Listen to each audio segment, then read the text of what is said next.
The Telltale Heart by Edgar Allan Poe. True. Nervous, very dreadfully nervous. I had been and am. But why will you say that I am mad? The disease had sharpened my senses, not destroyed, not dulled them. Above all was the sense of hearing acute. I heard all things in the heaven and in the earth. I heard many things in hell. How, then, am I mad? Hearken, and observe how healthily, how calmly I can tell you the whole story.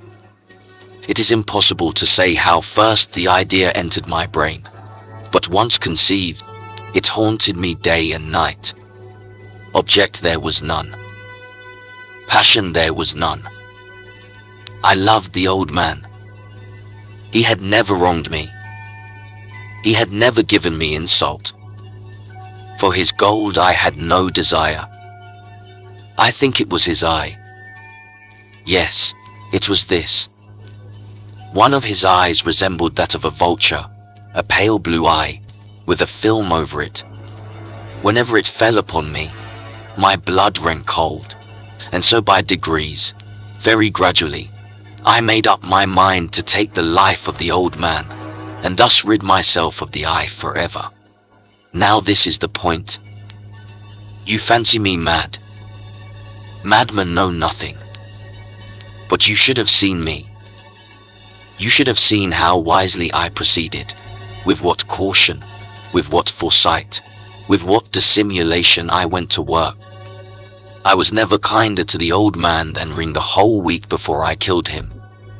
And every night, about midnight, I turned the latch of his door and opened it, oh so gently. And then, when I had made an opening sufficient for my head, I put in a dark lantern, all closed, that no light shone out, and then I thrust in my head. Oh, you would have laughed to see how cunningly I thrust it in. I moved it slowly, very slowly, so that I might not disturb the old man's sleep. It took me an hour to place my whole head within the opening so far that I could see him as he lay upon his bed. Ah, would a madman have been so wise as this? And then, when my head was well in the room, I undid the lantern cautiously. Oh, so cautiously, for the hinges creaked. I undid it just so much that a single thin ray fell upon the vulture eye. And this I did for 7 long nights, every night just at midnight. But I found the eye always closed, and so it was impossible to do the work. For it was not the old man who vexed me, but his evil eye. And every morning, when the day broke, I went boldly into the chamber, and spoke courageously to him, calling him by name in a hearty tone, and inquiring how he has passed the night. So you see he would have been a very profound old man, indeed, to suspect that every night, just at 12, I looked in upon him while he slept. Upon the 8th night I was more than usually cautious in opening the door. A watch's minute hand moves more quickly than did mine. Never before that night had I felt the extent of my own powers, of my sagacity. I could scarcely contain my feelings of triumph. To think that there I was, opening the door, little by little, and he not even to dream of my secret deeds or thoughts. I fairly chuckled at the idea, and perhaps he heard me, for he moved on the bed suddenly, as if startled. Now you may think that I drew back, but no, his room was as black as pitch with the thick darkness, for the shutters were close fastened, through fear of robbers. And so I knew that he could not see the opening of the door, and I kept pushing it on steadily. I had my head in, and was about to open the lantern, when my thumb slipped upon the tin fastening, and the old man sprang up in bed, crying out, "Who's there?" I kept quite still and said nothing. For a whole hour I did not move a muscle, and in the meantime I did not hear him lie down, He was still sitting up in the bed listening, just as I have done, night after night, hearkening to the death watches in the wall. Presently I heard a slight groan, and I knew it was the groan of mortal terror. It was not a groan of pain or of grief, oh, no. It was the low stifled sound that arises from the bottom of the soul when overcharged with awe. I knew the sound well. Many a night, just at midnight, when all the world slept, it has welled up from my own bosom, deepening, with its dreadful echo, the terrors that distracted me. I say I knew it well. I knew what the old man felt, and pitied him, although I chuckled at heart. I knew that he had been lying awake ever since the first slight noise, when he had turned in the bed. His fears had been ever since growing upon him. He had been trying to fancy them causeless, but could not. He had been saying to himself, "It is nothing but the wind in the chimney. It is only a mouse crossing the floor," or "It is merely a cricket which has made a single chirp." Yes, he had been trying to comfort himself with these suppositions, but he had found all in vain. All in vain, because death, in approaching him, had stopped with his black shadow before him, and enveloped the victim. And it was the mournful influence of the unperceived shadow that caused him to feel, although he neither saw nor heard, to feel the presence of my head within the room. When I had waited a long time, very patiently, without hearing him lie down, I resolved to open a very, very little crevice in the lantern. So I opened it, you cannot imagine how stealthily, until, at length, a simple dim ray, like the thread of the spider, shot from out the crevice and fell upon the vulture eye. It was open, wide open, and I grew furious as I gazed upon it. I saw it with perfect distinctness, all a dull blue, with a hideous veil over it that chilled the very marrow in my bones. But I could see nothing else of the old man's face or person, for I had directed the ray as if by instinct, precisely upon the damned spot. And have I not told you that what you mistake for madness is but over-acuteness of the senses? Now, I say, there came to my ears a low, dull, quick sound, such as a watch makes when enveloped in cotton. I knew that sound well, too. It was the beating of the old man's heart. It increased my fury, as the beating of a drum stimulates the soldier into courage. But even yet I refrained and kept still. I scarcely breathed. I held the lantern motionless. I tried how steadily I could maintain the ray upon the eye. Meantime, the hellish tattoo of the heart increased. It grew quicker and quicker, and louder every instant. The old man's terror must have been extreme. It grew louder, I say, louder every moment. Do you mark me well? I have told you that I am nervous. So I am. And now at the dead hour of the night, amid the dreadful silence of that old house, so strange a noise as this excited me to uncontrollable terror. Yet, for some minutes longer I refrained and stood still. But the beating grew louder. I thought the heart must burst. And now a new anxiety seized me. The sound would be heard by a neighbor. The old man's hour had come. With a loud yell, I threw open the lantern and leaped into the room. He shrieked once only. In an instant I dragged him to the floor and pulled the heavy bed over him. I then smiled gaily to find the deed so far done. But, for many minutes, the heart beat on with a muffled sound. This, however, did not vex me. It would not be heard through the wall. At length it ceased. The old man was dead. I removed the bed and examined the corpse. Yes, he was stone dead. I placed my hand upon the heart and held it there many minutes. There was no pulsation. He was stone dead. His eye would trouble me no more. If still you think me mad, you will think so no longer when I describe the wise precautions I took for the concealment of the body. The night waned, and I worked hastily, but in silence. First of all, I dismembered the corpse. I cut off the head and the arms and the legs. I then took up 3 planks from the flooring of the chamber and deposited all between the scantlings. I then replaced the boards so cleverly, so cunningly, that no human eye, not even his, could have detected anything wrong. There was nothing to wash out, no stain of any kind, no blood spot whatever. I had been too wary for that. A tub had caught all. Ha, ha.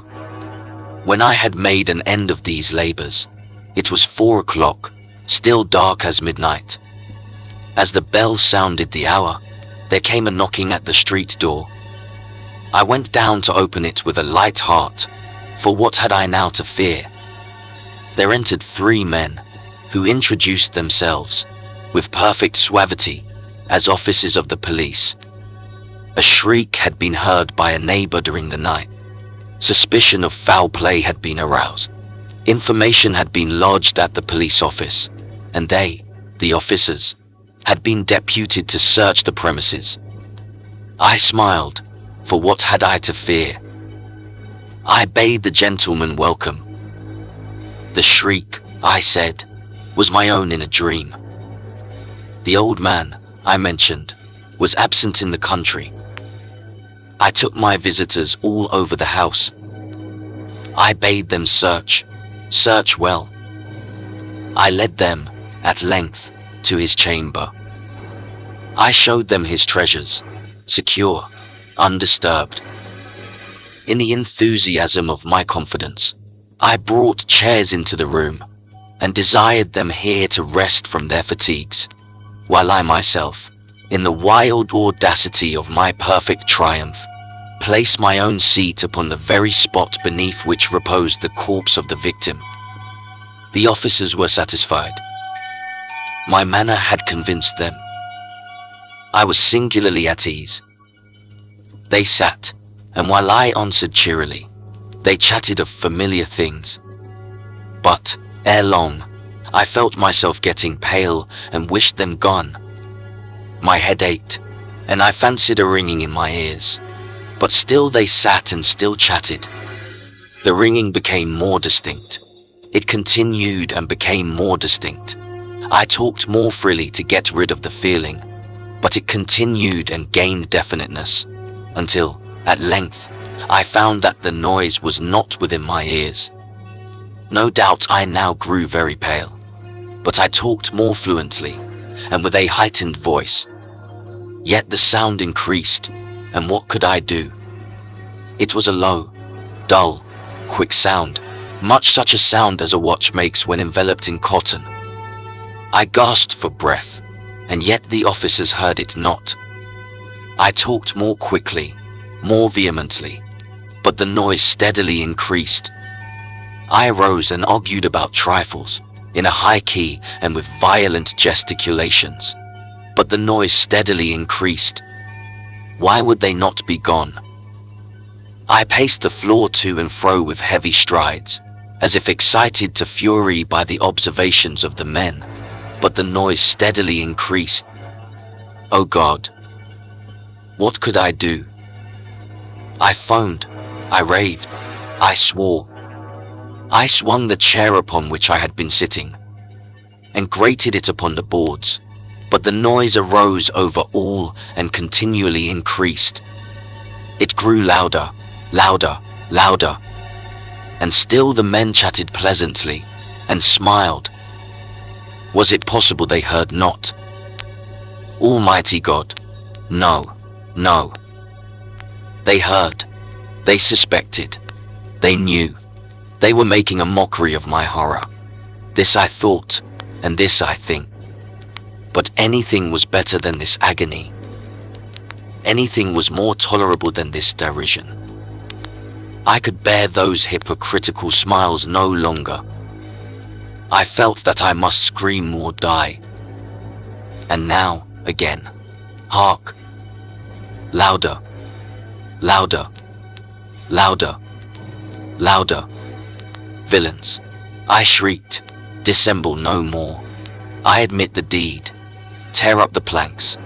Here, here, it is the beating of his hideous heart. The Raven, by Edgar Allan Poe. Once upon a midnight dreary, while I pondered, weak and weary, over many a quaint and curious volume of forgotten lore, while I nodded, nearly napping, suddenly there came a tapping, as of someone gently rapping at my chamber door. "'Tis some visitor," I muttered, tapping at my chamber door. Only this and nothing more. Ah, distinctly I remember it was in the bleak December, and each separate dying ember wrought its ghost upon the floor. Eagerly I wished the morrow. Vainly I had sought to borrow from my books surcease of sorrow. Sorrow for the lost Lenore, for the rare and radiant maiden whom the angels name Lenore, nameless here forevermore. And the silken, sad, uncertain rustling of each purple curtain thrilled me, filled me with fantastic terrors never felt before, so that now, to still the beating of my heart, I stood repeating, "'Tis some visitor entreating entrance at my chamber door, some late visitor entreating entrance at my chamber door. This it is and nothing more." Presently my soul grew stronger, hesitating then no longer. "Sir," said I, "or madam, truly your forgiveness I implore. But the fact is I was napping, and so gently you came rapping, and so faintly you came tapping at my chamber door, that I scarce was sure I heard you. Here I opened wide the door. Darkness there and nothing more. Deep into that darkness peering, long I stood there wondering, fearing, doubting, dreaming dreams no mortal ever dared to dream before. But the silence was unbroken, and the stillness gave no token, and the only word there spoken was the whispered word, Lenore. This I whispered, and an echo murmured back the word, Lenore. Merely this and nothing more. Back into the chamber turning, all my soul within me burning. Soon again I heard a tapping somewhat louder than before. "Surely," said I, "surely that is something at my window lattice. Let me see, then, what thereat is, and this mystery explore. Let my heart be still a moment, and this mystery explore. 'Tis the wind and nothing more." Open here I flung the shutter, when, with many a flirt and flutter, in there stepped a stately raven of the saintly days of yore.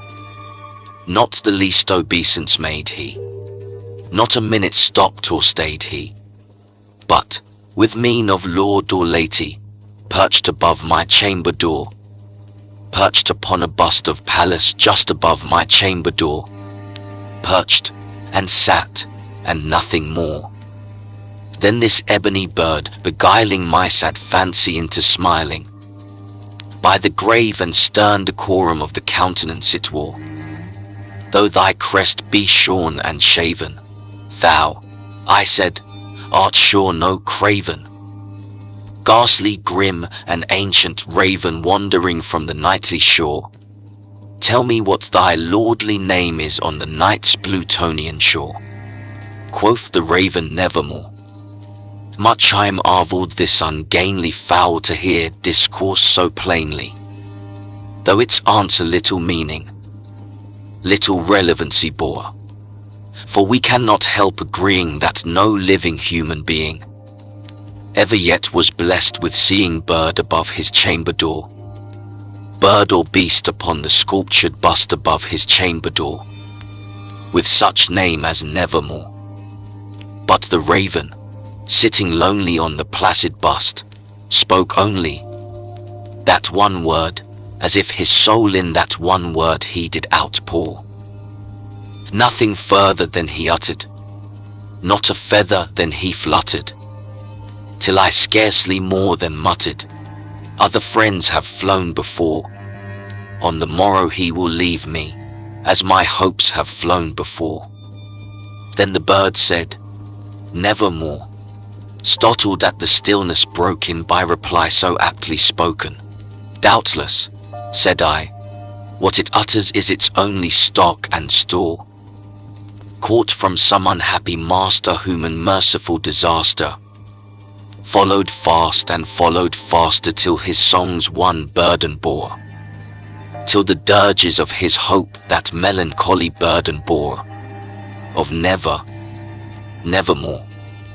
But the raven still beguiling my sad fancy into smiling, straight I wheeled a cushioned seat in front of bird and bust and door. Then, upon the velvet sinking, I betook myself to linking fancy unto fancy, thinking what this ominous bird of yore, what this grim, ungainly, ghastly, gaunt and ominous bird of yore meant in croaking Nevermore. This I sat engaged in guessing, but no syllable expressing, to the fowl whose fiery eyes now burned into my bosom's core. This and more I sat divining, with my head at ease reclining, on the cushion's velvet lining that the lamplight gloated o'er, but whose velvet violet lining with the lamplight gloating o'er, she shall press, nevermore. Then, methought, the air grew denser, perfumed from an unseen censer, swung by seraphim whose footfalls tinkled on the tufted floor.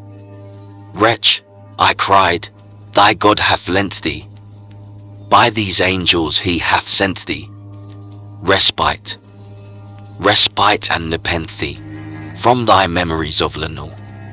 Quaff, O quaff this kind nepenthe, and forget this lost Lenore.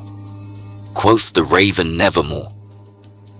Prophet, said I, thing of evil, prophet still, if bird or devil, whether tempter sent, or whether tempest tossed thee here ashore, desolate yet all undaunted, on this desert land enchanted, on this home by horror haunted, tell me truly, I implore, is there balm in Gilead? Tell me, I implore, quoth the raven Nevermore. Prophet, said I, thing of evil, prophet still, if bird or devil, by that heaven that bends above us, by that God we both adore, tell this soul with sorrow laden if, within the distant Aidenn, it shall clasp a sainted maiden whom the angels name Lenore, clasp a rare and radiant maiden whom the angels name Lenore. Quoth the raven Nevermore. Be that word our sign in parting, bird or fiend, I shrieked, upstarting, get thee back into the tempest and the night's Plutonian shore. Leave no black plume as a token of that lie thy soul hath spoken. Leave my loneliness unbroken. Quit the bust above my door. Take thy beak from out my heart, and take thy form from off my door. Quoth the raven Nevermore.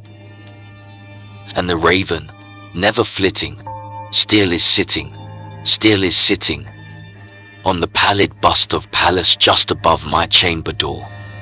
And his eyes have all the seeming of a demon's that is dreaming, and the lamp, light o'er him streaming, throws his shadow on the floor, and my soul from out that shadow that lies floating on the floor shall be lifted nevermore.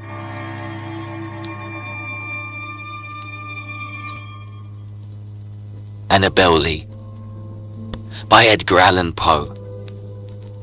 It was many and many a year ago, in a kingdom by the sea, that a maiden there lived whom you may know by the name of Annabel Lee. And this maiden, she lived with no other thought than to love and be loved by me.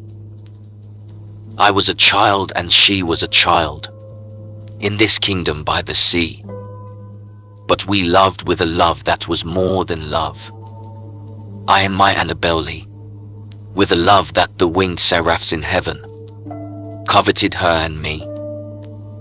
And this was the reason that, long ago, in this kingdom by the sea, a wind blew out of a cloud, chilling my beautiful Annabel Lee, so that her high-born kinsmen came and bore her away from me to shut her up in a sepulchre in this kingdom by the sea. The angels, not half so happy in heaven, went envying her and me. Yes, that was the reason, as all men know, in this kingdom by the sea, that the wind came out of the cloud by night, chilling and killing my Annabel Lee. But our love, it was stronger by far than the love of those who were older than we, of many far wiser than we. And neither the angels in heaven above, nor the demons down under the sea, can ever dissever my soul from the soul of the beautiful Annabel Lee. For the moon never beams without bringing me dreams of the beautiful Annabel Lee, and the stars never rise, but I feel the bright eyes of the beautiful Annabel Lee. And so, all the night tide, I lie down by the side of my darling, my life and my bride, in her sepulchre there by the sea, in her tomb by the sounding sea. A Dream Within a Dream, by Edgar Allan Poe. Take this kiss upon the brow, and, in parting from you now, thus much let me avow: you are not wrong who deem that my days have been a dream. Yet if hope has flown away, in a night or in a day, in a vision or in none, is it therefore the less gone? All that we see or seem is but a dream within a dream. I stand amid the roar of a surf-tormented shore, and I hold within my hand grains of the golden sand. How few, yet how they creep through my fingers to the deep, while I weep, while I weep. O God, can I not grasp them with a tighter clasp? O God, can I not save one from the pitiless wave? Is all that we see or seem but a dream within a dream?